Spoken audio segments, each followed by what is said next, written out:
एक नेपाली में उखान है जो कि होने बिरुवा को चिलो पात और न होने बिरुवा को खसरो पात। वैसा ही एक भोजपुरी में उखान है कि फरहर लइका हकते में चिन्हा।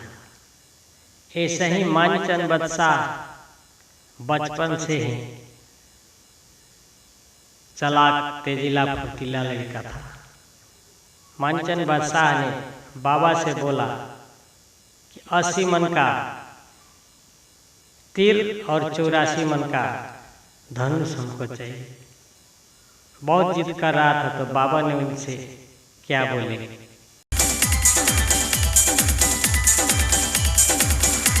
सुन बता सुनबे बालक हमरो बचनिया हो, सुन ले कहल हमार जी। सुन बता सुनबे बालक हमरो बचनिया हो, सुन ले कहल हमार जी। सुन ले कहल हमार जी। You are listening the BMB music, but singer by Bipin Vidhata. सुन बता सुनबे बालक हमरो बचनिया हो, सुन ले कहल हमार जी। लइका नादान हो बाड़ा नाही हो सयान हो बाड़ा, लइका नादान हो बाड़ा, लइका नादान हो बाड़ा नहीं कि सयान हो बाड़ा। कैसे चलैब तीर कमान जी। सुनबा त सुनबे बालक हमरो बचनिया हो, सुन ले कहल हमार जी।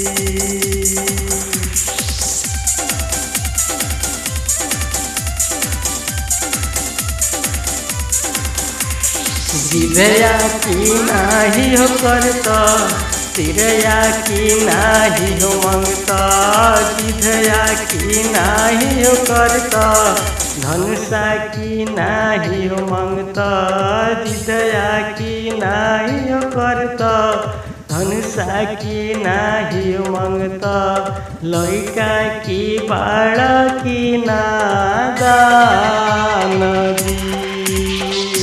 सुन बता सुनबे बालक हमरो बचनिया हो, सुन ले कहल हमार जी। लइका नादान हो बाड़ा नाही कि सयान हो बाड़ा, कैसे चलैब तीर कमान जी। Singer by Bipin Vidhata. सुन बता सुनबे बालक हमरो बचनिया हो, सुन ले कहल हमार जी। लइका नादान हो बाड़ा नाही कि सयान हो बाड़ा, लइका नादान हो बाड़ा नाही कि सयान हो बाड़ा। कैसे चलैब तीर कमान जी,